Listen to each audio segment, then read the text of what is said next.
Hey guys, it's me, EODGamerZ here. Now in this video, I want to talk a bit about trading versus mapping, which is better for wealth building in Path of Exile 2. Now without further ado, let us get in with the comparison between both of them. In order to actually distinguish both of them and their pros and cons, we need to understand a bit more about what do we specifically mean by trading and mapping. So let's talk about the first one first. Maps or content are basically, the analogy that I have for it is like jobs. It's active income. You need to go out, you need to hunt monsters, you need to explore the maps and stuff in order for you to get a return.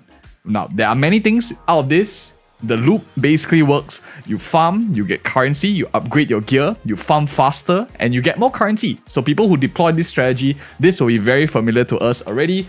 How do you exactly get richer in this strategy? You need time to set up your maps, your 20% quantity tablets, your rarity gear, rituals, get lucky with omens, audience of the king, farming breaches, bossing, logbooks, so many ways that the game is designed to, of course, for endgame content as well. But the biggest problem with this, and some of you might be feeling it right now as well as we are heading towards the endgame, it has diminishing returns. What do I mean by diminishing returns? Your next upgrade at some point is going to be way more expensive, and each time you go into the map, you farm for that 10 divine, let's just say idealistic 1 map 10 divine crazy stuff, the more expensive your item seems to be getting every single day. Let's say you're chasing a Temporalis, you're chasing after an Astromantis, the numbers just keep seeming to run like further and further away from you. At some point, your gear just can't upgrade. It's too expensive, the best stuff just keep getting more expensive. That is the problem with mapping in general. Of course, a few tips of how you can actually explore this strategy and become even better if you really like the mapping way of earning money. You need to learn meta builds. If you don't have the meta, you are likely being much more inefficient, both in a dollar sense, as well as also clearing the map speed and stuff. So by learning meta, you clear faster, you clear cheaper, and you gain a lot more money as well. So it's very important to learn meta if you are focused on mapping content. Now the flip side of things. So now we've seen the pros and cons of maps, and now let's jump in with a quick overview of what trading is. The best analogy that I have is trading is like investments. So while you have jobs in your maps, trading is like investments. They are semi-passive to set up because you still need to learn, understand about them. You need to monitor stuff even in real life. This is an analogy to real life as well. What exactly do I mean? Stuff that you own, your assets, as you do your maps, you have your whatever farm, you get divines, you get goals, you get exalted, you get chaos.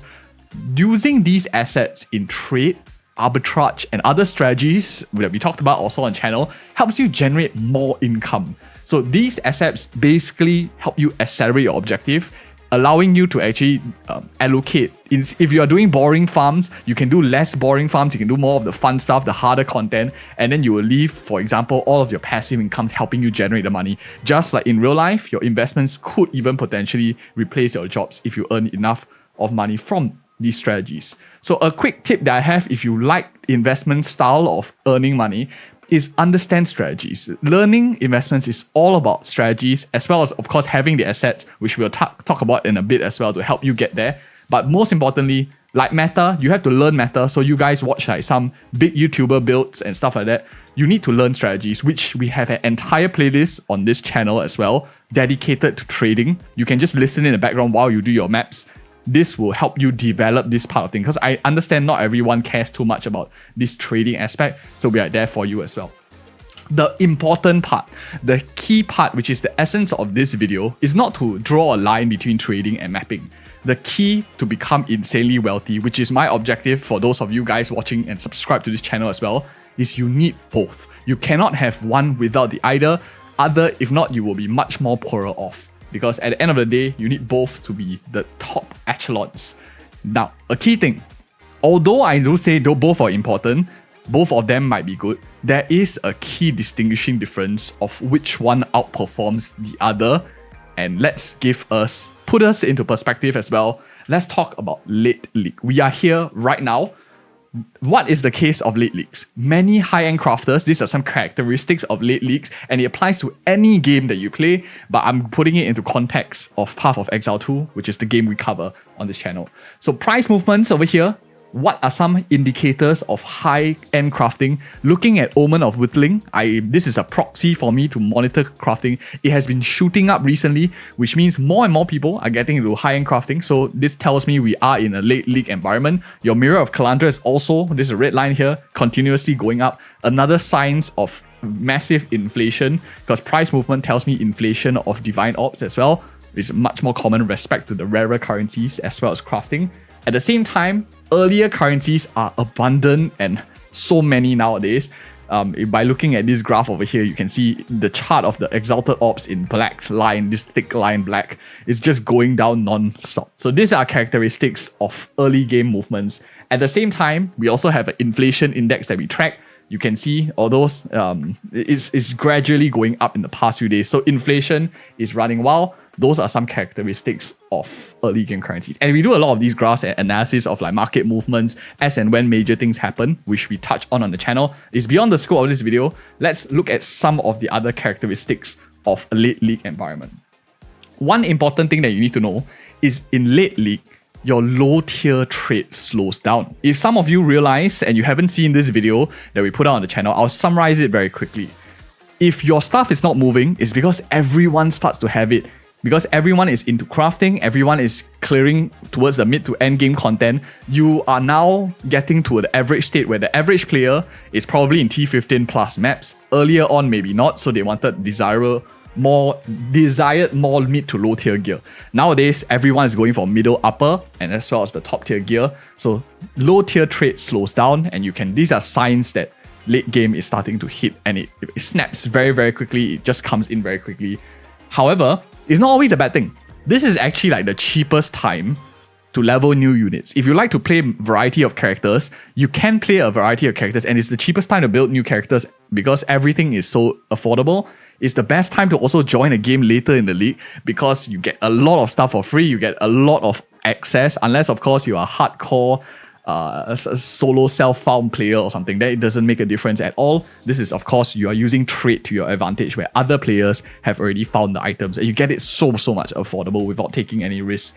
But the truth is, it's the hardest time to feel wealthy because of the snowball effect. The people have deployed these strategies that we talked about very early on already and keep snowballing, they will be miles and miles ahead of us. So thinking we join the game now and we want to like reach that level is very, very tough, especially in the late league environment.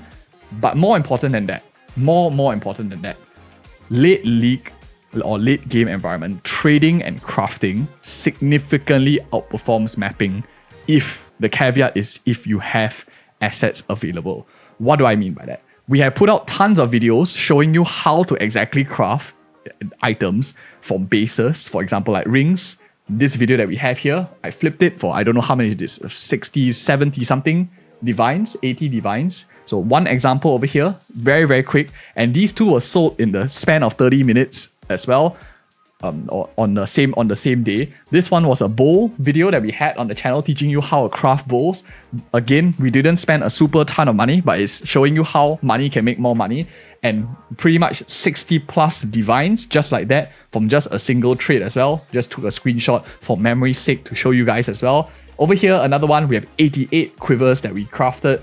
Another crafting video, again flipping it for much more, a lot of money being gained. So it's very, very profitable crafting, and it will probably take you multiple maps to do this. The best part is all of this is passive because once you've crafted the item, it's just sitting there and leveraging other people's attention, searching their time, and you cash out basically once you price it correctly. You do need to understand a bit of the dynamics of what prices are here and there, which we try to explain a lot on the channel. All these videos over here, I don't just craft for you, I show you the current market prices, the things that I search, the things I'm looking out for. You will find it very helpful if you are finding the market a very, very mysterious and very, very broad topic as well. Check those videos out, but crafting way outperforms mapping and fighting in general. The hard part, of course, is down here. What do you do if you do not have assets? Some of you are like, EOD, I mean, of course, trading is great late game, right? What if you don't have assets at all? Now, if you are a newer player and find it harder to get wealth, don't worry. This video, this zero to mirror, is really, really very effective. I highly recommend you check it out. It's timeless. Any point of the league, any player, any league will find this very valuable as well. The most important part is very critically, as you get later in the league, it's easier to get mid to high-end items and insanely hard to get your perfect items and mirrors because those just keep running faster and faster. You can never generate enough cash if you didn't start with the right strategy, the trading strategies that we talked about on the channel as well, to get you there. Maybe you joined the channel halfway, you just encountered one of our videos here and there. Make sure you're subscribed because the algorithm of recommendations might not always give you the information when you need it. Usually it's like when other people already have seen it. So subscribing will help you get this information when you need it critically. But of course, not to worry, you don't have to stress. The truth is, the league will reset. In Path of Exile 2 is a wonderful thing. Sometimes when we don't get lucky, we didn't drop a mirror in the first day, or perhaps we already joined a little bit later because we only found out about this game a bit later, or sometimes you're a bit more busy, not to worry, the league will reset. And the most important part is whatever we have learned right now, new characters, there will be new gear, new meta, new markets. There's a lot of things that we have learned right now that can be applied to future leagues. It will never be copy pasta, so whatever content that we have put out now might have tweaks and changes later on, which is why I'm always here for you guys. I'll be covering everything as it changes, the nuances, because one important thing that you need to remember, even in real life, history never repeats itself, but it often rhymes. What that means is this league, a previous league, and any other league will always be similar to each other, but never exactly the same, because people gain knowledge, so people will deploy their knowledge in new leagues, as well as new characters, changing meta, everything changes. But we are here for you. The most important thing that I recommend, what do we do when a league resets? Subscribe. No, I'm just joking. Subscribe, of course you should, but I highly recommend if you are getting started, we will put out a video on what to do exactly to hit the ground running when the league resets. But the best thing you can arm yourself right now is watching this Zero to Mirror video because it is timeless. It works for any market as well. And thank you guys so much for watching. If you appreciate such content, check out these two other content we have and see you guys in the next video.